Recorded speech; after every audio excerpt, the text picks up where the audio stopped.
गेले 5 महिने महायुती सरकारनं लाडकी बहीण योजना यशस्वीरित्या चालून दाखवली आणि महायुतीचं सरकार आलं तर ही योजना पुढची 5 वर्ष कायम सुरू राहील आणि सरकारच्या वचननाम्यानुसार महिलांच्या खात्यात 1500 ऐवजी 2100 रुपये जमा होतील। भाजपने इतर राज्यातही अशा योजना आणल्या आणि त्या यशस्वीरित्या चालून दाखवल्या।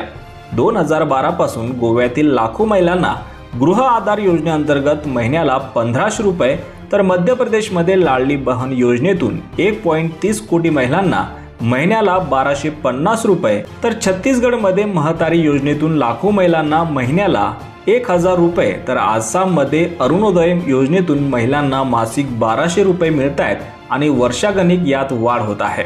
तर काँग्रेस शासित तेलंगणात महालक्ष्मी योजना अजूनही सुरू देखील झाली नाही। कल्याण लक्ष्मी योजनेतून नववधूला 1 लाख रुपये आणि 10 ग्राम सोने द्यायचे वचन देऊन काँग्रेसने फसवले। कर्नाटकात गृहलक्ष्मी योजनेचे महिलांचे कित्येक महिन्यांचे पैसे काँग्रेसने थकवले। तर हिमाचल प्रदेशमध्येही इंदिरा गांधी प्यारी बहन योजनेच्या अटी रातोरात बदलून लाखो महिलांचे पैसे काँग्रेसने बुडवले। तर 96% महिला अर्जदार योजनेपासून वंचित आहेत। केवळ निवडणुकीपुरती घोषणा करून सरकार आल्यानंतर काँग्रेसला आश्वासनांचा विसर पडतो हेच यातून स्पष्ट होते।